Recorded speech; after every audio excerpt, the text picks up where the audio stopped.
à toutes. Si on fait l'accord de majorité, je peux genrer au féminin, à toutes et à tous. Et bonjour Louise.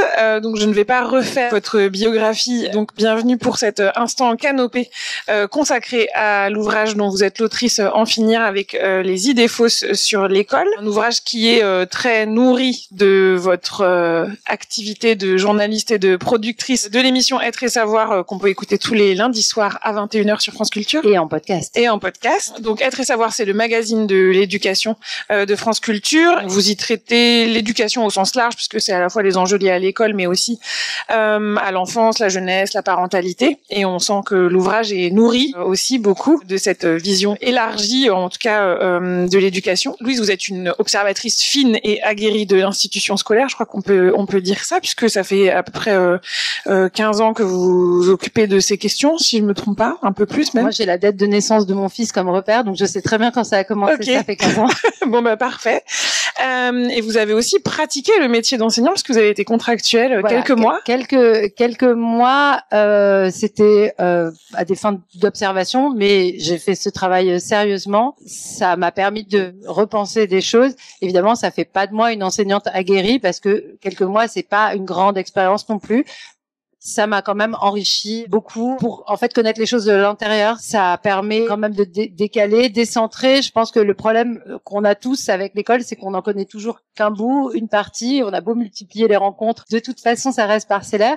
Mais quelque chose de plus approfondi comme ça dans le temps, c'est vrai que pour moi, ça a été une grande expérience humainement aussi. J'ai un peu raconté, mais j'ai pas tout raconté parce que ça, oui, c'est très marquant de rencontrer les élèves, de travailler avec des élèves. Et c'est justement par là que je voulais commencer parce que chez Réseau Canopé, notre mission, c'est d'accompagner le développement professionnel des enseignants et de la communauté éducative au sens large. J'ai accompagné mon développement professionnel. Souvent, la société connaît mal l'école en fait et connaît mal les enseignants, un peu ce que vous disiez, c'est-à-dire qu'on connaît chacun une facette qui est très liée aux propres représentations d'anciens élèves, de parents d'élèves, de conjoints ou membres familiaux d'une famille dans laquelle il y a des profs ou des membres de l'éducation. Et vous travaillez beaucoup dans le livre, vous vous attardez sur la façon dont les mouvements de société résonnent dans l'école aussi et deviennent des questions, voire des mythologies scolaires que vous essayez de déconstruire. Donc j'en ai pris quelques-unes, mais vous déconstruisez l'idée sur l'école n'est pas sexiste, ou pour lutter contre le harcèlement, il faut renforcer les sanctions, ou les neurosciences vont transformer l'éducation, les élèves HPI sont malheureux, il y a des enfants qui sont pas faits pour l'école. Et la première question que j'avais envie de vous poser sur cet écosystème de croyances ou de représentations sur l'école, c'est depuis votre position, est-ce que ces représentations, finalement, elles sont partagées par tous les acteurs de la communauté éducative? Pas du tout. En fait, alors déjà, je déconstruis, je me sers d'outils de la recherche. Enfin, je m'appuie sur des connaissances que j'ai acquises en lisant, en fréquentant des enseignants, mais aussi beaucoup, des données, des études qui sont parfois celles tout simplement du ministère, en fait. Donc, c'est pas très dur d'aller trouver à la fois des chiffres, mais aussi des études qualitatives qui montrent des choses, qui démentent comme ça des présupposés sur l'école. Alors, les idées toutes faites sur l'école, elles circulent beaucoup moins dans l'institution qu'à l'extérieur. Elles circulent, je trouve, énormément dans le monde politique, et c'est ça qui m'a donné envie de répondre à la commande en quelque sorte, puisque c'est un livre qui fait partie d'une collection qui est une superbe collection. Je dis ça parce qu'il y a mon éditrice dans la salle, qui permet vraiment de se questionner. L'idée, c'est pas moi d'apporter des idées toutes faites. À chaque fois, je donne des pistes de réflexion. C'est-à-dire, on s'appuie sur des données. On essaye d'y réfléchir et je dis pas aux gens ce qu'ils doivent absolument penser. Quand on dit, alors je vais prendre parce qu'il y a plusieurs exemples et ils vont pas tous dans le même sens. Alors, quand je dis que l'école est sexiste, j'accuse pas les enseignants un par un d'être des horribles misogynes qui seraient opposés à la réussite des filles, parce que c'est pas du tout le cas. D'ailleurs, les filles réussissent très bien à l'école. Mais il y a quelque chose qui fait système malgré nous et qui traverse aussi les familles, c'est-à-dire que c'est pas parce qu'on est en tant que parent, on se sentirait particulièrement sensible à l'égalité de genre que on va pas enregistrer soi-même dans sa famille des choses qui relèvent des inégalités de genre, une manière de se comporter pour les garçons et les filles qui sont portés par un environnement social dans lequel nous sommes tous. Voilà, c'est comme ça. On sait en plus que les influences viennent beaucoup des pairs, des camarades, médias, enfin c'est une façon de parler, mais de toutes les représentations culturelles. Donc bien sûr que l'école ou les parents font aussi avec ça. Après, l'école c'est une caisse de résonance parce que ce qui s'y passe c'est quand même tout à fait fondamental pour le destin des individus. Donc je reviens pas sur le fait que le diplôme en France va décider d'une grande partie du destin professionnel et que c'est très difficile de dévier sa course, mais on y acquiert aussi des compétences relationnelles et humaines. Alors on peut appeler ça les soft skills. Moi je peux appeler ça juste un sens des relations aux autres, je sais pas, une manière d'être en fait. Et ces manières d'être, c'est vrai qu'elles restent encore, je trouve, très installées. On considère souvent que les filles sont plus sages.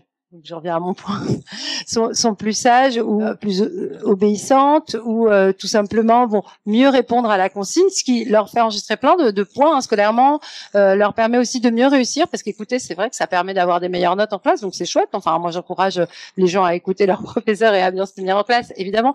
Mais cette attitude des garçons qui sont parfois plus dissipés, on sait aussi par des études que ça renforce pour eux un stéréotype de virilité ou en tout cas de masculinité, alors à petite échelle, mais finalement n'est pas négatif pour eux, qui n'est pas toujours payant scolairement et au niveau des notes, mais que finalement l'école accompagne, et ça les accompagne dans l'idée que être un garçon, pas pour tous les garçons évidemment, hein, une partie des garçons, c'est faire du bruit, c'est occuper l'espace de la cour de récré, c'est aussi parfois être puni. On sait que les punitions, c'est 85% de punitions, des punitions elles sont distribuées aux garçons. Et pour les punitions graves, genre les exclusions, c'est plus de 90%. Donc il y a bien un renforcement du genre qui peut s'effectuer malgré nous, parce que c'est vrai qu'un garçon agité, on va le sanctionner. Je suis pas contre le fait qu'on le sanctionne, mais ce qui fait système, c'est quand même ça. Et à la fin, quand toutes ces filles qui ont eu des meilleures notes en moyenne et qui ont eu des meilleurs diplômes se retrouvent sur le marché du travail, il y a un petit truc qui s'inverse. Donc ça devrait questionner l'école. Comment ça peut nous questionner? Moi, je suis pas là pour dire vous faites tout mal, voilà. Mais en même temps, je pense que ça doit nous interroger dans le sens aussi où ce qui n'est pas pensé, en gros, on va mélanger les filles et les garçons, ça va marcher, ça va faire de la mixité, les filles et les garçons vont être amis ensemble et ça va créer une société comme ça où il y a moins de différences d'habitudes et de pratiques entre les genres. Non, en fait, si on pense pas quelque chose comme un travail pédagogique à effectuer, c'est comme le mélange social, ça ne prend pas en fait. Il suffit pas même de mettre des enfants de milieu populaire et des enfants de milieu favorisé à l'école ensemble pour qu'ils se mélangeront plus que s'ils sont dans des écoles séparées. Mais pour que les choses adviennent, il faut y travailler. Et c'est pas à chaque enseignant avec ses petits bras de le faire, évidemment. C'est quelque chose à penser peut-être plus globalement à travers des manières de faire. Pour rebondir là-dessus, c'est pas à chaque enseignant de le faire, mais on peut réfléchir. Je suis pas contre, mais je veux pas. En fait, je veux jamais proférer d'injonctions. Je trouve ça horrible de proférer des injonctions. Mais par contre, un des enjeux de la formation continue, du développement professionnel des enseignants, c'est intéressant de continuer à creuser, puisque Réseau Canopé forme les enseignants sur la question de l'outillage autour des gestes et postures professionnelles pour l'égalité filles-garçons. Donc ça m'intéresserait de vous entendre là-dessus. Qu'est-ce qui semble efficace, par exemple, sur cette question? Alors, précisément sur cette question, il y a une petite réflexion à mener sur à qui on donne la parole, comment on donne la parole, comment on distribue les places dans la classe. Si on formule des trucs du type on met les filles à côté des garçons pour les calmer, mais ça se fait beaucoup, ça se fait dans la classe de ma fille. Pourtant j'adore sa maîtresse. Voilà, des choses comme ça qu'on a tendance à continuer parce que c'est comme ça qu'on a fait. Mais au-delà de la salle de classe, par exemple, il y a un travail très intéressant. Je viens de voir un ouvrage sur le sujet, sur la cour de récréation, parce que évidemment tout ne dépend pas de ce qui se passe pendant les heures de classe. Il y a toutes les heures de récré, le midi, ça compte quand même. C'est beaucoup de temps. Ce qui se passe dans le périscolaire. Donc c'est, je pense, une réflexion à mener globalement. Ce fameux travail sur la pratique du football qu'on peut peut-être limiter. Mon fils avait organisé des manifs pour qu'on n'interdise pas le foot certains jours à l'école. Donc vous voyez, ça tire aussi dans mon propre environnement familial. Mais en vérité, voilà, ça passe aussi par réfléchir à comment on vit ensemble. C'est le projet de l'école aussi, de vivre ensemble. On est réunis dans un même espace. Comment on le pratique? Qu'est-ce qu'on fait des toilettes? Voilà, donc c'est pas juste un ou une enseignante qui dans sa classe, et ça peut tout à fait être intéressant de le faire, et je pense qu'il y a plein d'enseignants qui y pensent. Mais aussi, comment on réfléchit à l'accueil des enfants dans cette mini-société qu'est chaque école. Donc un enjeu pour l'ensemble de la communauté éducative et un enjeu de coéducation sur toute la durée, quoi. Enfin, si je reformule. Oui, un enjeu vraiment pour l'école, et après je pense que ça circulera bien vers l'extérieur. Dans ce sens-là, je pense que ça peut être pas mal. Mais la cour de récré, je trouve que c'est vraiment, on sait que on peut agir sur cet espace d'une manière hyper intéressante et que ça fonctionne. Et c'est pas que pour les filles et les garçons, en fait. Ceux qui ont tendance à occuper tout l'espace et ceux qui ont moins tendance à prendre leur place, qui ne sont pas que des filles, en fait. Oui, c'est une école inclusive, c'est Edith Marvé-Jules. C'est tout le monde, et c'est aussi parce que la loi du plus fort, c'est pas un truc génial. Enfin, moi, je pense que c'est vraiment pas un truc génial. Donc pourquoi la laisser régner dans les espaces collectifs? Vous disiez tout à l'heure toutes ces affirmations ou ces négations donc que j'ai citées, l'école n'est pas sexiste, pour lutter contre le harcèlement, etc. Elles ne sont pas à prendre de la même façon. Donc est-ce qu'il y en a une autre que j'ai citée que vous voulez prendre, ou est-ce que vous voudriez prendre une autre idée reçue ou une idée fausse sur l'école qui n'est pas traitée de la même façon que l'école n'est pas sexiste? Moi, j'ai cité, pour lutter contre le harcèlement, il faut renforcer les sanctions. Les neurosciences vont transformer l'éducation. Les élèves HPI sont malheureux, mais il y en a plein d'autres dans le livre. Donc si non, ça m'a beaucoup amusé d'écrire le chapitre sur les élèves HPI. Parce que, enfin, pour ce que ça veut dire HPI, parce que bon, on sait aussi que ces nomenclatures, elles peuvent être variables, et puis on peut dire HPI, on peut dire 10, ça va être autre chose. Enfin bon, il y a plein de manières de qualifier des choses qui, en gros, seraient hors de la norme scolaire. Déjà, ça devrait nous interroger sur ce qu'on attend d'un élève, puisque l'élève type, c'est quand même un élève qui participe, mais qui fait pas trop de bruit, qui répond à la consigne, mais un peu plus que ce qu'on a demandé. Enfin, c'est très fin. Le très bon élève, je sais parce que j'en ai fait partie, il doit comprendre quand même la demande des enseignants de manière assez assez subtile. Ça s'apprend. Il y a quand même un certain nombre d'élèves qui sont considérés par, on va dire, leurs parents. Il y a des tests, et qui vont avoir des QI très élevés, et il a circulé, parce que moi je reçois beaucoup de livres sur l'éducation, mais vraiment beaucoup, autant peut-être que vous en avez ici, j'ai des tonnes. Et donc tout ce truc sur des élèves dont l'école ne reconnaîtrait pas la singularité, et qui seraient très malheureux. Alors ça existe. Mais c'est pas vraiment parmi ceux qui ont ces fameux QI plus élevés que les autres qu'on les retrouve.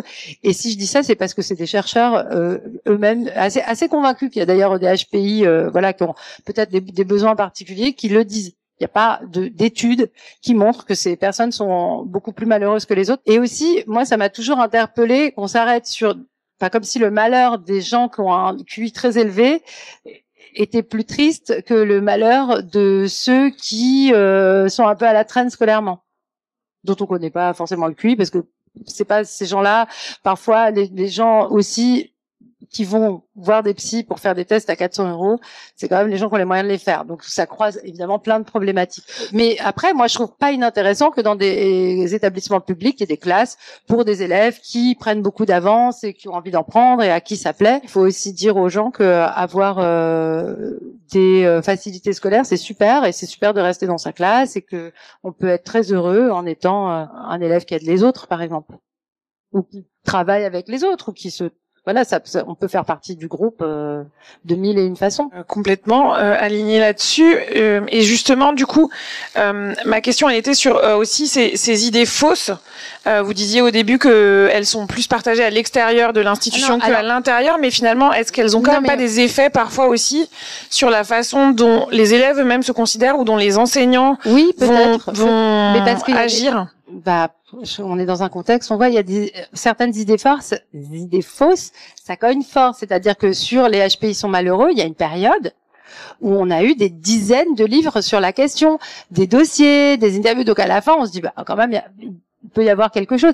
Et moi, il faut que j'aille interviewer vraiment des pontes sur la question, enfin des pontes, en tout cas des gens qui ont fait des études vraiment sérieuses et qui n'ont pas de cabinet de psy où ils font payer eux-mêmes les tests, voilà, et qui pour vraiment faire un point sérieux. Enfin voilà, donc c'est Franck Ramus, c'est pas spécialement mon ami ni rien, mais c'est vrai que c'est quelqu'un qui a étudié longtemps et longuement la question. C'est pas le seul, enfin je cite d'autres noms dans le livre, mais sur la manière dont ça pénètre, c'est-à-dire un truc qu'on vous répète 250 fois au bout d'un moment, mais c'est comme voilà, évidemment il y a des enseignants, mais l'idée qu'il y a énormément de vacances ou qu'on travaille pas beaucoup, c'est une idée qui traverse la société, que beaucoup de gens partagent parce qu'elle est répétée à l'envi. Et d'un autre côté, je pense quand même que les profs arrivent un peu mieux à se faire entendre qu'avant sur l'idée qu'il y a une certaine dose de travail, surtout je pense en début de carrière. C'est quand même assez dur de commencer dans l'enseignement. C'est presque une bataille entre des représentations, du vécu et aussi des choses qu'on peut objectiver, parce qu'en fait on a des chiffres sur par exemple le temps de travail réel des enseignants. C'est hyper intéressant, c'est un des enjeux de la formation des enseignants justement, c'est de croiser ce qui est cru, ce qui est perçu par les enseignants chacun individuellement dans leur classe et ce qui est prouvé par un certain nombre d'études. Et un des enjeux de la formation continue des enseignants, c'est justement de comment on va interroger ces pratiques pour progresser dans la pratique du métier. Et moi, j'aimerais bien vous entendre là-dessus sur quel rôle peut jouer ou joue aujourd'hui la formation continue des enseignants dans leur développement professionnel et donc dans leur capacité à construire ou déconstruire un certain nombre d'idées sur le métier d'élève, sur la meilleure façon d'apprendre, voilà. Et si votre réponse est d'abord qu'il n'y a pas assez de formation continue, c'est OK. Non mais parce que ça c'est un truc qu'on finit toujours par dire dans les émissions, mais parfois on traite de sujets hyper éloignés de la formation continue et puis tout à coup ça arrive. Oui, mais ce que je voudrais dire c'est qu'il y a quand même pas assez de formation continue. Mais apparemment c'est très vrai. Après on peut aussi interroger les contenus de cette formation. Moi je pense qu'il y a quelque chose qu'on valorise pas assez, c'est l'expérience. La prof que j'ai remplacée quand j'ai enseigné, elle m'a dit il faut 5 ans pour faire un bon prof. Puis elle réfléchit un peu, peut-être 10. J'ai regardé, je fais ah ouais, ça me laisse pas beaucoup de. En fait, moi je suis pour valoriser l'expérience alors ça veut pas dire que tous les enseignants voilà, on peut aussi répéter des erreurs, mais une forme de réflexivité dans sa posture. Après c'est très facile d'arriver de l'extérieur et de dire soyez réflexif dans votre posture, vous vous sentirez beaucoup mieux. On est aussi je pense très pris par sa tâche, il peut y avoir une forme de fatigue. Moi je pense que ça peut s'introduire aussi dans la formation initiale, cette idée que on doit remettre un certain nombre de choses en question. Cette formation initiale, elle est aussi mise à mal. Il y a des chercheurs, il y a Bruno Robb, il y en a d'autres, Éric Préra, qui ont aussi réfléchi à ce que pourrait être une éthique de l'enseignement. En tout cas, une éthique de l'enseignant qui... Alors nous, les journalistes, on a plein de chartes de déontologie, ça marche pas non plus des masses, hein, c'est pas la solution magique, et je donne pas de leçons en disant, voilà, on va dire, voilà, on va faire une charte du bon enseignant, mais en fait, sensibiliser aussi à l'importance et la valeur du type d'attitude, de comportement qu'on peut avoir, à ce qu'on projette sur les enfants, ce qui est de l'ordre de ce qu'on projette consciemment et inconsciemment, parce que ça, ce sont quand même des retours très très très très importants que font les gens qui sont passés par l'école. C'est-à-dire comment on nous a aussi projeté ou non dans un destin d'étudiant, de bon élève, et comment on a suivi ou non cette voie, parce que parfois on n'a pas suivi cette voie. Moi, je suis quand même étonnée du nombre de bouquins que je lis. Là, je lis un livre très intéressant d'un auteur qui s'appelle Mahir Guven, qui s'appelle Rien de personnel, et il raconte, voilà, il était enfant d'une mère veuve turque dans un quartier périphérique de Nantes, et il était très bon élève. En plus trilingue et tout, super malin, mais bon, on a un peu voulu qu'il n'aille pas au lycée général. Enfin, franchement, il a eu le concours du premier roman ou un concours lycéen, je sais plus.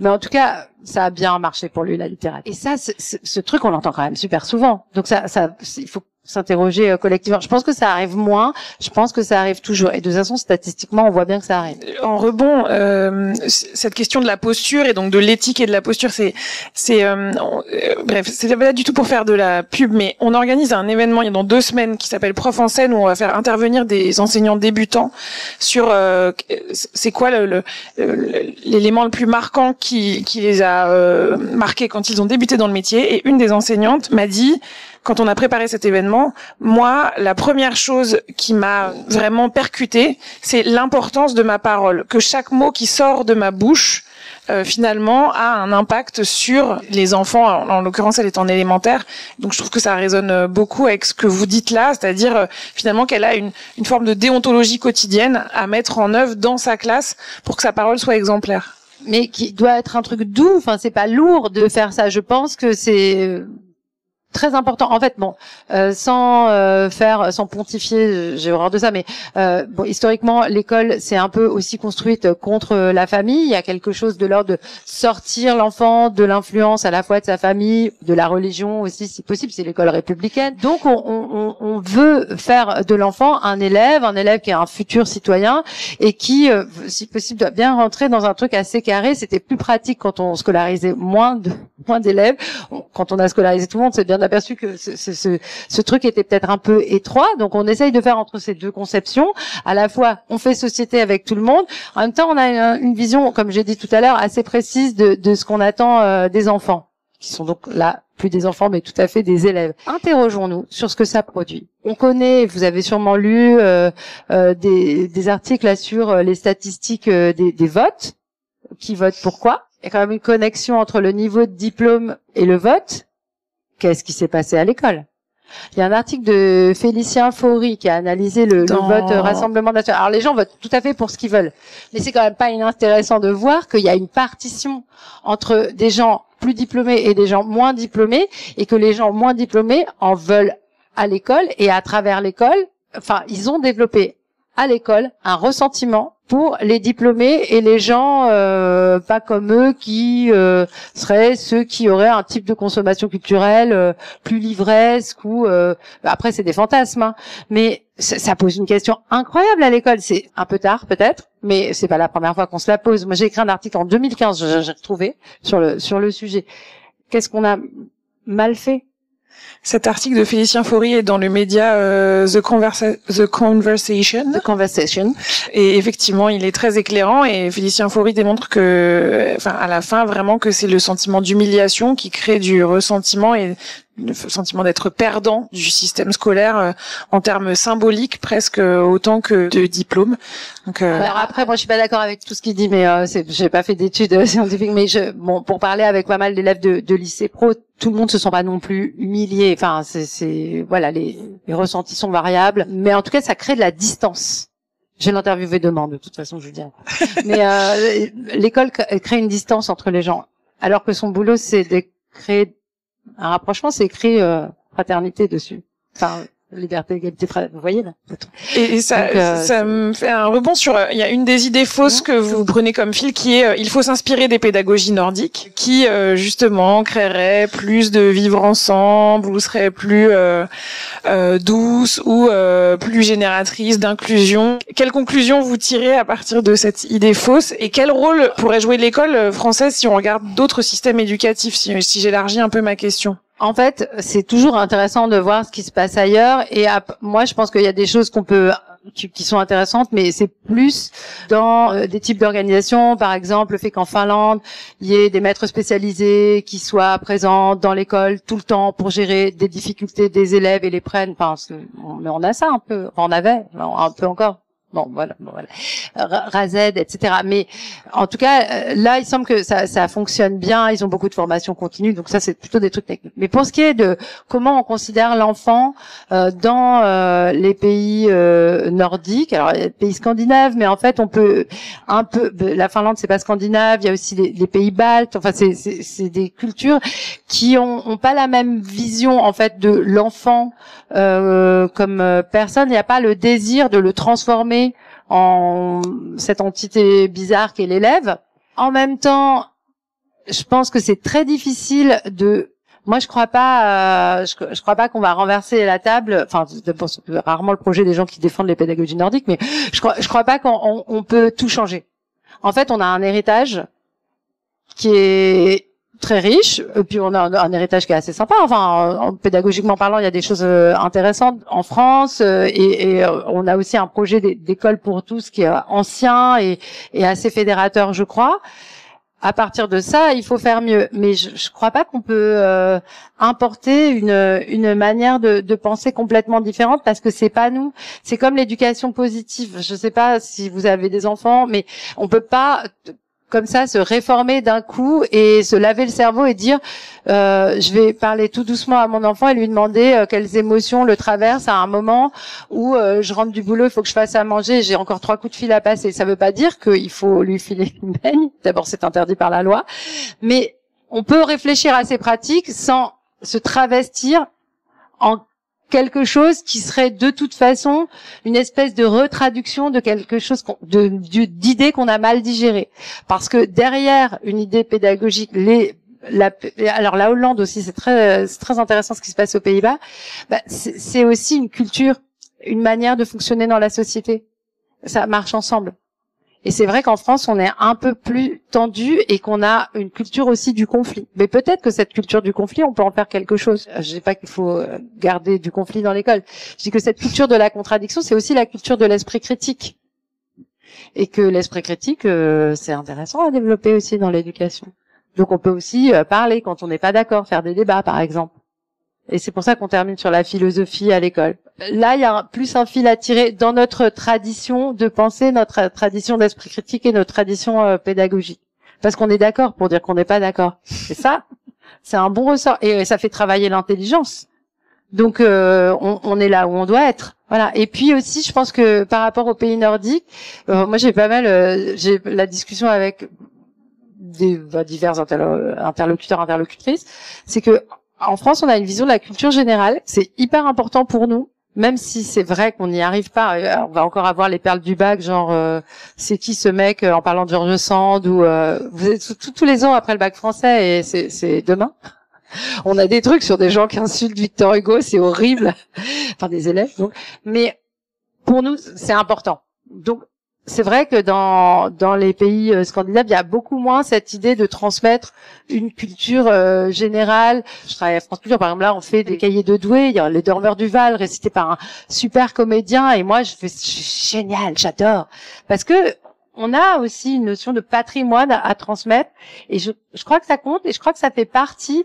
Alors, on peut pas dire socle commun parce que c'est un mot qui va partir à l'école, mais ça fait partie de quelque chose qui peut nous réunir. Et moi, je trouve ça beau qu'on ait une certaine forme de révérence pour ça, même si, en fait, cette culture générale, elle est soit un peu floue, on n'a pas trop les références, on fait parfois un peu semblant de se souvenir, mais on se souvient pas tout à fait.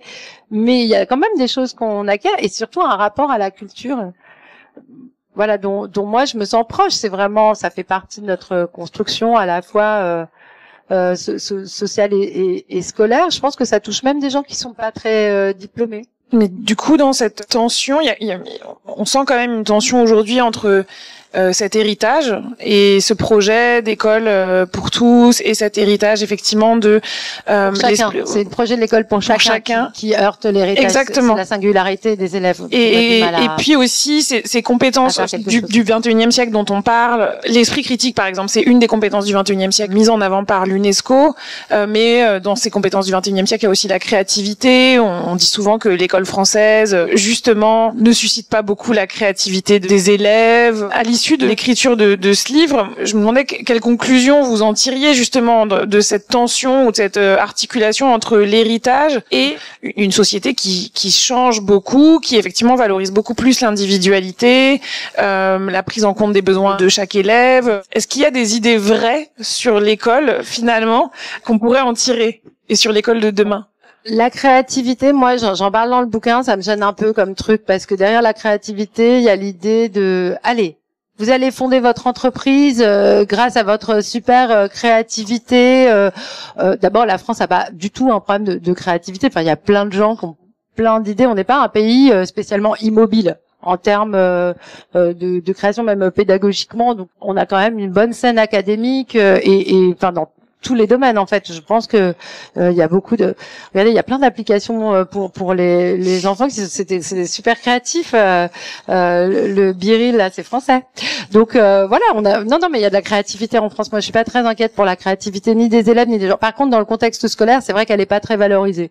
C'est pas ce qui me travaille le plus. Ce qui est important d'essayer de faire, c'est d'être en cohérent avec ce qu'on dit qu'on fait. Si on dit que tout le monde peut réussir, il faut vraiment se donner les moyens de réduire les difficultés scolaires quand elles apparaissent, vraiment en primaire, et je crois qu'on n'a pas du tout assez fait. Pour moi, c'est là où il faut mettre le paquet. Je pense que ça créera quelque chose de vraiment dynamique autour de l'école, et après, il faut qu'on accepte de réviser cette idée de société hiérarchisée par le concours et par les résultats scolaires.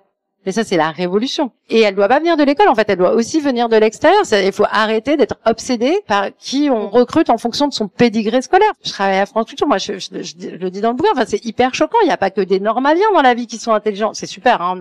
J'encourage tous vos enfants à faire normal sup. Voilà. Il faut qu'on sorte un peu de ça. Je pense qu'il faut qu'on se détende et que cette idée, parce qu'on a l'idée que le concours, c'était démocratique. On sait que ça l'est pas. Démocratisons la réussite scolaire dans le sens où il y a plein de formes de réussite scolaire. Je lisais un article aujourd'hui sur le diplôme, des diplômes de coiffure. Il paraît que c'est pas, dans certains endroits, c'est plus sélectif que Sciences Po. Parce qu'en fait, c'est vachement demandé. Et c'est un article de Sophie Orange. Alors, je l'ai laissé au bureau, puis je me balade pas avec tous les papiers que je lis. C'est très demandé, et donc, ça devient très sélectif. Bah, on devrait les applaudir. Et en plus, on leur demande des compétences assez intéressantes du style, il faut pouvoir discuter avec les gens quand on leur coupe les cheveux. C'est vrai, on parle souvent avec les gens qui nous coupent les cheveux, ou colorent les cheveux, ou tout ce qu'on peut faire de sympa chez le coiffeur et la coiffeuse. Voilà, alors évidemment, on n'arrivera pas demain dans une société où on va payer tout le monde pareil et avoir la même reconnaissance, mais peut-être élargir la notion de réussite scolaire. Moi, je sais pas si je réponds du tout à votre question, mais je pense que on devrait travailler sur cette notion d'élargissement et je dis pas ça en disant oui, mettez vos enfants en pro, vous allez voir, c'est génial, parce que c'est pas forcément ce que je fais. On est un peu matrixé aussi par son passé scolaire, donc on a tendance à se reproduire. Mais ouais, il faut vraiment y réfléchir de manière beaucoup plus approfondie. Il y a 2 ans, la conférence de consensus du CNESCO était sur l'évaluation. C'était très intéressant puisque toute la recherche démontrait que l'évaluation de 0 à 20 ne fonctionnait pas. En fait, aucun prof ne s'expliquait pourquoi il met un 16 ou un 15 réellement. Globalement, les travaux de recherche démontrent qu'il y a des niveaux d'évaluation de 1 à 5 qui fonctionnent. Et ce qui était assez drôle, c'était de voir que personne n'a posé la question du bac. Et de dire, en fait, si toute la recherche démontre que on peut évaluer différemment, et que l'évaluation est à mettre différemment, c'est un peu ce que vous dites quand même. Vous connaissez l'histoire des boules? Le bac en 1830, c'était des boules blanches et rouges. Pour dire qu'on l'avait ou pas, il y avait 3 possibilités. C'est Claude Lelièvre qui m'avait raconté ça. J'ai vérifié, c'est vrai. Et donc au début, il n'y avait pas du tout de notes sur 20. En fait, plus on a fait passer de concours, plus on a eu besoin de classer les gens. Et c'est pour ça qu'on a fait des notes, un système de notation aussi compliqué. Après, le problème, c'est qu'une fois qu'on a goûté aux notes, il y a un petit côté addictif. Les élèves adorent les notes. Enfin, pas tous les élèves peut-être, mais en tout cas, il y a un vrai truc avec les notes. Et c'est très intéressant de voir ce qui s'est passé avec, alors je sais que c'est pas le seul logiciel, mais moi j'ai Pronote. Et alors, ça a changé. Au collège de mon fils et au lycée de ma fille. Et ils ont changé, et ils mettent plus les moyennes. Donc on a plus sa moyenne au quart de point près, là. Centième de point on avait. Comme on a la flemme de la calculer, on laisse tomber. On ne connaît plus sa moyenne. Ils ont supprimé aussi les appréciations. Donc il se passe des choses. On s'interroge sur les notes. On peut faire tout ce qu'on veut. Il y a quand même le bac. Mais surtout, il y a Parcoursup. Donc, à partir de ce moment-là, on peut se dire, oui, les notes aussi, cela, on va pas en mettre au collège. Parcoursup, moi, j'ai fait une rencontre la semaine dernière, c'était le lendemain des résultats de Parcoursup. Les gens n'arrivaient pas à décrocher, c'était dans un lycée. Et les parents, c'est quand même sacré à faire. Moi, c'est pas sur le fait que Parcoursup, on trouve pas de place, que c'est injuste et tout, c'est ce que ça produit sur les gens, cette idée de classement. Je suis 400e sur ma formation, les moyennes, le contrôle continu, chaque note compte. Si on n'a pas le bon prof d'espagnol, alors qu'on va pas continuer, ça peut créer un truc. À la fois, on réfléchit et on change à certains étages du système scolaire des choses qui sont importantes et intéressantes. C'est toujours sympa d'y réfléchir, et en même temps, on a au bout du chemin, à la fin de l'entonnoir, pour les élèves, en tout cas, qui passent par ce filet-là, pas tous les élèves non plus, quelque chose qui repose entièrement sur la note et des petits trucs les lettres, elles sont pas lues dans beaucoup d'endroits, ça peut arriver. Et donc entièrement sur la note et sur, j'en parlais avec des étudiants en stage tout à l'heure sur les super activités extrascolaires qu'on a pu faire ou pas. Complètement. C'est intéressant. Une élève m'avait dit une fois, comprenant Parcoursup, elle m'avait dit, mais en fait, tout ce qui va compter, c'est tout ce que j'ai fait en dehors de l'école. Enfin, ce qui va me différencier, c'est ce je vais faire en dehors de l'école. Mais j'avais peut-être une dernière question avant de donner la parole à la salle sur la forme scolaire. Dans le livre, finalement, il n'y a pas d'idée fausse sur la forme scolaire. Là, je sais pas. Alors, vous parlez un peu du 1 heure, une discipline, un groupe classe.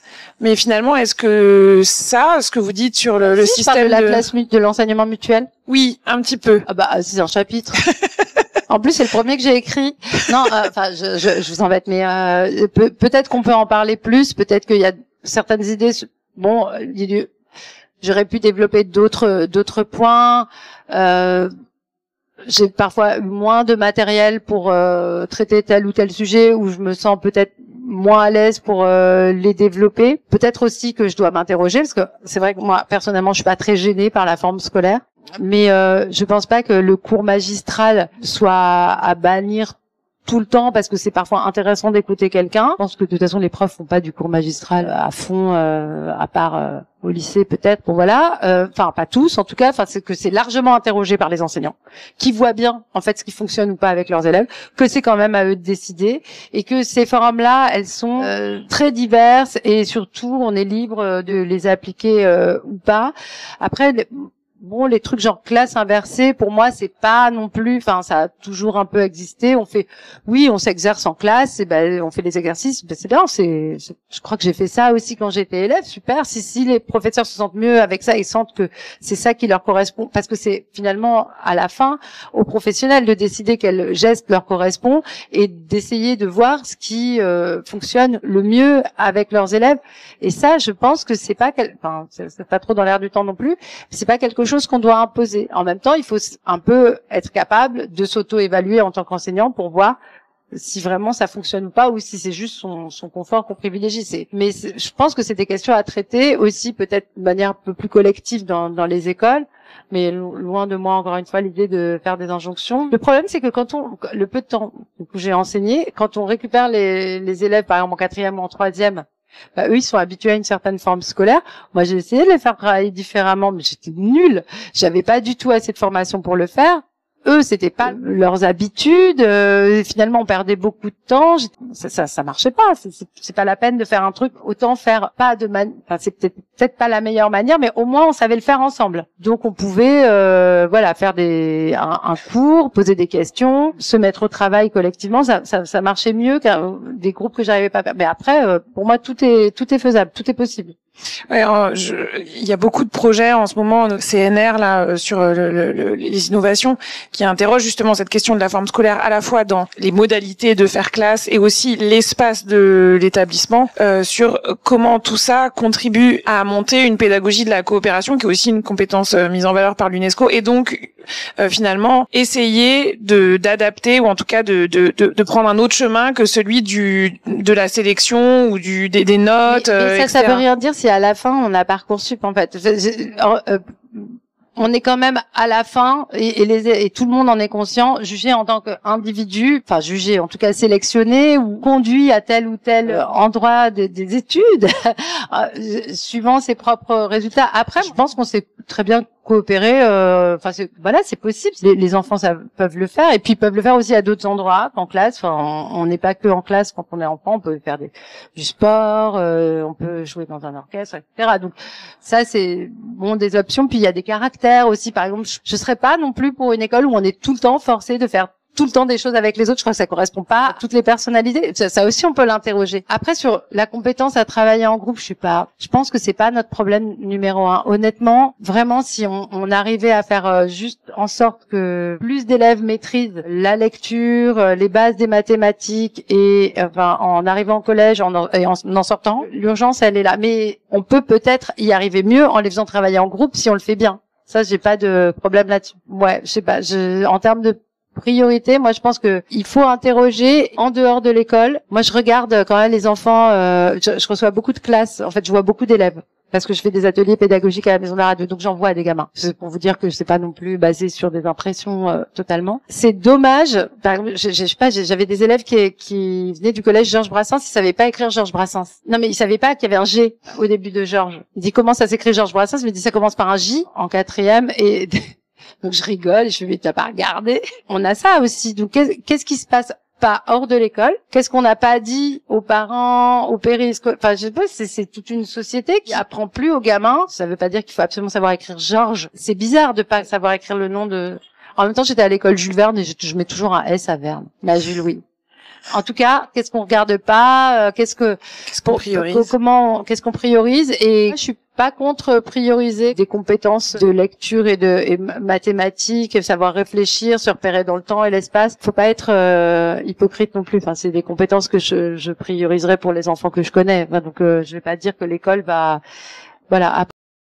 Après, on peut mettre toutes les compétences qu'on veut autour. Je pense que ce socle-là, il est quand même un peu trop fragilisé. Et c'est une question de moyens aussi, je voulais dire. Voilà, c'est une question de moyens. Combien on est par classe, comment on aide les enfants en situation 10 ou de handicap, ou parfois c'est un handicap ou pas, enfin bon voilà, comment on a des gens pour les aider dans le contexte d'aujourd'hui, avec les enfants d'aujourd'hui, enfin voilà, c'est ça qu'il faut tenir. Merci beaucoup Louise, je laisse la parole aux questions, remarques, réactions de la salle. Bonjour, je travaille pour une association et donc je ne suis pas enseignant mais je fais travailler des enseignants.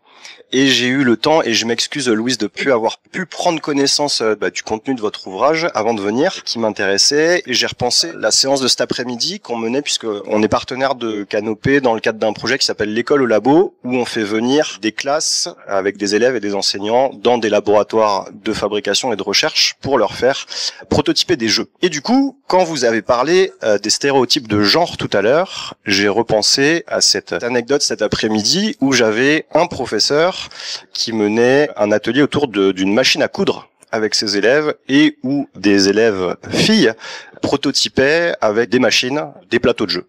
Et du coup, je vous pose la question parce que, comme je le disais juste avant, j'ai pas pu prendre connaissance de l'étendue de votre travail sur cet ouvrage. J'ai peut-être mal compris votre propos sur le stéréotype de genre. Et du coup, est-ce que vous pourriez préciser un petit peu ce que vous entendiez sur ces questions-là? Alors, en gros, ce qu'on enregistre à l'école, c'est une grande réussite des filles, enfin une réussite plus massive des filles, en tout cas en termes de notes, de résultats au bac, par exemple, pour donc jusqu'au lycée.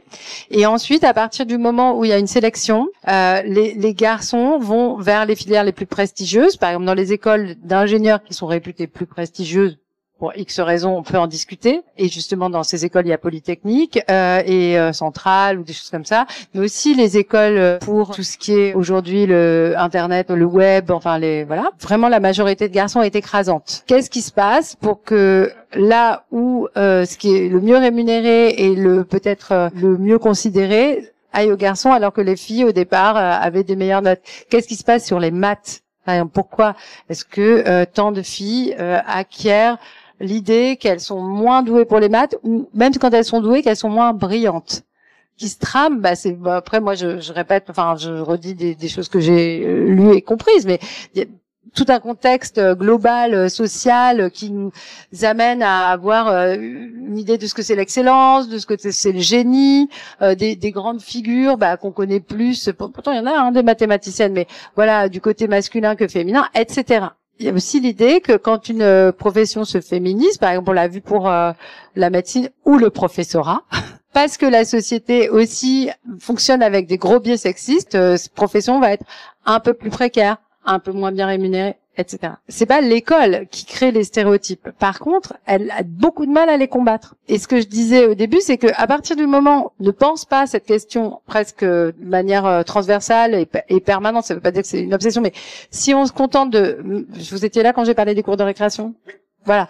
Bon, voilà, si on se contente de laisser les choses se faire, les gens vont refaire ce qui existe déjà. Enfin, les élèves, ils ont pas de raison, ce sont pas des êtres comme ça, des générations spontanées, reproduit d'une certaine manière des choses qui existent, des professeurs aussi. On fait tous partie du problème. Et puis je voulais dire aussi, ça concerne en fait toutes les reproductions, ça concerne la reproduction sociale aussi de manière très vive, on le sait. Une question qu'on n'arrive pas à résoudre quand on pense que on reproduit plus les inégalités sociales que aux États-Unis ou en Angleterre. Enfin, c'est quand même des pays qu'on a longtemps regardés comme étant plus inégalitaires que nous et qui n'ont pas le même système d'école publique parce qu'on a un bon système d'école publique. Voilà, ça doit tous nous questionner. C'était ça que j'avais dit. Merci. Ça va? Bon, c'est clair. Ouais. Oui, vous avez dit dans les différentes idées fausses, vous avez parlé des neurosciences en disant les neurosciences vont transformer l'éducation. Je serais curieuse de savoir, puisqu'en fait il y a quand même un conseil scientifique de l'éducation nationale qui a été nommé en janvier 2018 et qui justement a essayé de rapprocher finalement les recherches des neuroscientifiques de l'école. Alors je sais que ça a fait polémique, je sais que ça n'a pas toujours été facile. Néanmoins, aujourd'hui, on sait quand même qu'il y a des choses qui sont admises en termes de justement tous les apports que Stanislas Dehaene nous donne en fait sur l'attention, l'engagement, etc. Et j'aurais aimé avoir justement votre avis sur comment c'est vécu de l'intérieur de l'école. Est-ce que c'est quelque chose, vous dites les neurosciences vont transformer l'éducation comme une idée fausse? Comment est-ce que c'est aujourd'hui? Enfin, idée fausse entre guillemets. Hein. Comment est-ce qu'aujourd'hui les choses peu à peu pénètrent l'école ou ne la pénètrent pas en fait? Ce qui est intéressant, c'est qu'il y a quand même des trucs qu'on sait plus ou moins. Alors, des choses plus ou moins vraies, mais sur le développement de l'enfant depuis Piaget, qui sont plus ou moins prises en compte. Les neuroscientifiques disent eux-mêmes que leurs résultats apportent des connaissances aux enseignants, mais ne fournissent pas de solutions toutes faites, ni pour la pratique pédagogique, ni pour les enfants un par un. Voilà. Donc en gros, Stanislas Dehaene, c'est très intéressant de le lire, mais finalement, il finit par dire la même chose. C'est marrant. Il dit il faut apprendre à apprendre. Donc c'est Freinet en fait. Ça vient pas vraiment des mêmes endroits. Donc c'est rigolo. Ça permet de confirmer des choses qu'on peut avoir déjà pressenties. C'est intéressant de connaître des étapes du développement, par exemple du cerveau pour apprendre à lire. Oui, ça peut être un bon truc en plus. Moi, je vois pas des résultats super probants. Mais même les neuroscientifiques, ils disent attention. Et puis ça nourrit aussi beaucoup de neuromythes, c'est-à-dire que il y a des choses que les neuroscientifiques disent, souvent avec beaucoup de prudence et de précaution, et puis il y a des gens qui publient des bouquins avec un énorme cerveau et les 10 solutions pour que votre enfant apprenne à lire à 4 ans. Donc, mais les vraies neurosciences, c'est de la science, donc ça reste un peu prudent. Moi, je pense qu'il faut apporter des savoirs aux enseignants pendant leur formation. Après, les transformer en pédagogie, c'est encore un autre travail. Et je pense que ce travail n'a pas été complètement fait. Oui, parce qu'il y a quand même des choses qui marchent dans la salle de classe, en fait, à partir des résultats des neuroscientifiques, mais également des sciences cognitives, de la psychologie. Franck Ramu, que vous avez cité tout à l'heure, il dit clairement des choses, tout ce qui est de l'ordre des sanctions, des comportements perturbateurs, et ça, c'est vraiment issu de travaux scientifiques. Hein. Donc voilà. Enfin bon, après effectivement, il faut être extrêmement prudent, ça je vous rejoins. Enfin bon, après il y a tout ce qui est coniclasse aussi qui commence un petit peu à se développer. Ce qu'on peut voir, c'est qu'il y a des enseignants qui repartiraient pas en arrière par rapport à des travaux de ce type. Mais ça rejoint l'idée que être réflexif par rapport à sa pratique professionnelle, se nourrir d'apports et tout, ça peut marcher, mais c'est toujours un peu compliqué parce qu'en fait, on sait aussi que des enseignants qui mettent en place des pédagogies freinées plus, qui vont pas dans le sens de ce que, mais qui sont super motivés, obtiennent des résultats du feu de Dieu, parce qu'il y a l'effet enseignant, et il y a l'effet expérience, et qu'on n'arrive pas complètement à savoir où se situe la limite entre la bonne pratique qu'on pourrait, comme par magie, dire à tout le monde d'adopter et il n'y a plus de problème, et la façon dont on se saisit d'un geste professionnel. Et moi, j'ai plutôt tendance à croire que se saisir d'un geste professionnel de manière motivée demeure la chose la plus efficace. Bon, ça peut aussi ne pas marcher, mais qu'un enseignant qui est déterminé à faire quelque chose d'une manière qui lui semble la bonne, qui lui plaît et qui est efficace, doit et peut continuer à faire comme ça. Et si c'est les neurosciences, c'est super. Les neurosciences, ça peut vouloir dire évidemment pas mal de choses. Après, c'est sûr que la passion, c'est la première qualité de l'enseignant. Non, mais d'y croire, oui. Oui, non, mais quand je dis la passion, c'est une forme d'assurance du geste. Après, moi, je suis pas non plus complètement spécialiste de la formation des enseignants. Là, je travaille sur les idées qui circulent. C'est pas moi qui les invente non plus. Sinon, moi, j'ai des résultats extraordinaires sur mes 3 enfants pour leur apprendre à lire. Et ayez des livres chez vous, ça marche à tous les coups. Je plaisante, mais bien sûr, c'est important moi, je trouve que la circulation du savoir, c'est toujours une bonne chose. Non, moi, je voulais un petit peu revenir sur la coopération parce que j'étais déçue. Donc, ça fait partie des 4 compétences du 21e siècle ou même peut-être du 22e. On a des enfants qui, petits, développent tout à fait la coopération. Et malgré tout, l'école bride ça. Oui, mais en fait, peut-être que je me suis mal fait comprendre. En fait, on fait des choses du style, on coopère, et puis on arrive au lycée et on va avoir sa place à Parcoursup en fonction de son classement dans la classe. Et les élèves prennent tous des cours particuliers de maths, sauf ma fille. C'est quoi la coopération? On fait tellement de choses qui n'ont pas de sens. C'est ça qui doit interroger ça. C'est comme quand on se contredit entre les parents. Enfin, au bout d'un moment, forcément, ça va pas marcher. Si on veut vraiment promouvoir la coopération, je pense qu'il faut réfléchir à ce qu'on peut proposer aux élèves à tous les étages du système éducatif. Parce que si c'est juste un truc pour s'amuser en école maternelle, mais c'est comme l'autonomie. Pourquoi ils peuvent aller faire pipi tout seuls quand ils sont en grande section? On a un peu peur qu'ils fassent pipi par terre. Mais pourquoi quand on est en CM2, c'est jamais possible d'aller aux toilettes, on les laisse pas sortir de la classe? C'est bizarre. Pourquoi est-ce que quand on arrive au collège, on perd des points si on souligne pas de la bonne couleur? Ça veut dire quoi l'autonomie? C'est quand même un truc qui est promu. On dit oui, super, l'autonomie, c'est une compétence. On perd des points si on n'a pas mis sur une copie double son devoir alors que ça se tenait sur une seule copie. Non mais je sais, enfin j'imagine. Ça interroge quand même. Les injonctions contradictoires, vous voyez, c'est ça qui me gêne plus que la coopération. A priori, c'est une compétence intéressante. Pourquoi pas? Mais si c'est pour dire tout et son contraire, suivant les profs, en changeant d'année, à des degrés divers, je trouve que c'est pas bon pour la cohérence de ce qu'on comprend de l'école. Si ça semble plus efficace à des enseignants et si ça marche, moi je signe. Et puis c'est vrai que c'est des valeurs intéressantes. Enfin, on aurait intérêt, je pense, à avoir des valeurs de coopération et faire revenir un échange coopératif, davantage de coopération dans la société, ça ferait pas de mal.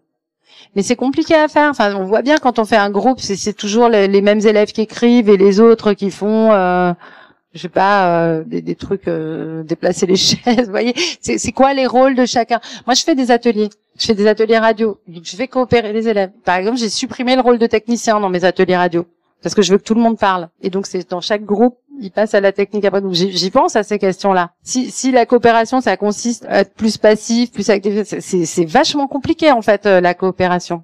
Ça fait réfléchir. Mais j'ai eu des profs géniaux qui m'en ont parlé dans l'émission, mais c'était des femmes. Non, voilà. Mais après, je dis pas que des trucs qui sont dans le livre en plus, donc c'est un peu bizarre parce que je parle de manière un peu spontanée, donc tout n'est pas dans le livre. J'ai peut-être une petite question, mais elle est très orientée au vu d'un historique. On va dire, je me demande si les idées fausses sur l'école, elles circulent pas aussi dans les représentations sur l'école, dans les médias aussi, et quel regard tu peux avoir là-dessus, toi qui es journaliste très spécialisé, par rapport à cet imaginaire de l'école qui est véhiculé par les médias et qui du coup est aussi et renvoie toujours à un passé meilleur et qui est au cœur des questions très vives qui nous agitent aujourd'hui, je vais le dire comme ça. Mais c'est intéressant de voir la différence entre le journalisme spécialisé et ce qui va être dit au détour d'un article, d'une présentation. Alors les éditorialistes, n'en parlons pas. Moi, il y a un truc que j'ai entendu énormément, c'est ces gens qui n'ont pas la chance de mettre leurs enfants à l'école privée comme Amélie ou Castera. Pas la chance. Si on habite dans le 6e, en fait, l'école publique, à mon avis, c'est pas trop problématique. Mais donc voilà, il y a des choses qui sont répétées et d'une manière comme ça agit sur les représentations. Après, les médias sont pas responsables de tout non plus. De la part à la fois d'éditorialistes ou de journalistes qui sont moins impliqués dans les questions scolaires, on va avoir vraiment une autre parole, c'est sûr. Mais après, tous les journalistes spécialisés se font un peu matrixer par la réalité scolaire et je pense disent pas trop. Enfin, j'ai pas l'impression que mes collègues vraiment disent d'autres bêtises. On a différentes manières d'être spécialisés. Il y a des gens qui sont très spécialisés dans le fonctionnement de l'éducation nationale, qui est vraiment un truc compliqué. Ou même moi, enfin. parfois je me sens un peu démunie. Ils vont à toutes les conférences de lancement du bac, ils connaissent tous les chiffres, voilà comment les copies vont être corrigées, à quel moment. C'est des trucs de spécialisation qui sont intéressants. Enfin, je ne sais pas. En tout cas, ça fait partie des informations qu'on donne en France au moment de ce marronnier journalistique. Donc, qui est le bac. Après, les représentations, elles circulent aussi, je trouve, dans les fictions, dans les films. Si j'allais vous interroger là-dessus, justement. Ouais, les films, genre Les Profs, c'est marrant, quoi. Et en même temps, on aime bien se rouler un peu là-dedans, dans ces invariants, ça nous rassure. C'est, je sais pas, de penser que l'école, c'est l'école dans laquelle on a été, mais il y a aussi des bons films. Moi, j'ai bien aimé le film de Thomas Lilti, qui s'appelle Un métier sérieux. Bon, après, c'est jamais complètement la réalité, mais je trouvais qu'il avait un propos sur l'école que je trouvais intéressant. La vie scolaire aussi, c'était assez marrant. Il y avait des gros clichés. Oui. Ouais, mais le prof de gym, on a tous ri en fait. Mais voilà, donc comment on parle de l'école, et puis bon, parfois l'école, elle correspond à des clichés aussi, hein. C'est des trucs qui sont considérés comme des clichés s'avèrent. Je parle pas des profs qui font rien ou des trucs comme ça, mais c'est marrant quand on rentre dans le collège, quand même, il y a des trucs, ça reste un peu, ça ressemble à la collège qu'on a connu. Il y a des invariants. Comme je trouve, il y a vraiment d'un côté les élèves et de l'autre côté les adultes, et c'est une drôle de société. C'est une drôle de société, la société scolaire. C'est ça en fait la grande différence. Elle est bâtie comme ça à l'école. C'est pas un cliché, mais suivant son vécu scolaire, on va aussi, ça va vibrer différemment. C'est-à-dire, moi, je rentre dans une école, je suis super contente. Je rentre dans un CDI, je trouve ça génial. Il y a plein de livres et tout, j'adore. Ça me rappelle trop de trucs. Voilà, je pense que ça fait pas le même effet à tout le monde, et que pour certaines personnes, c'est carrément oppressant en fait de retourner dans un collège où ça évoque des trucs désagréables parce qu'ils ont été victimes de harcèlement, parce que ça s'est mal passé, parce qu'ils ont eu des profs pas sympas. Voilà, moi j'ai quand même au départ un biais assez positif d'ancienne bonne élève, ça s'est bien passé. Je le dis un peu dans mon intro. On part pas tous avec le même ressenti, mais en tout cas dans ma pratique professionnelle, je fais parler des gens, donc c'est pas moi. Enfin, je me roule pas dans mes impressions sur l'école, et je les impose pas à mes auditeurs, et je pense pas à mes lecteurs. Je pense pas non plus, effectivement. Et je vous propose de clôturer cette rencontre. Merci beaucoup à toutes et à tous de votre participation. Merci Louise de vous être prêtée au jeu. Bonne soirée.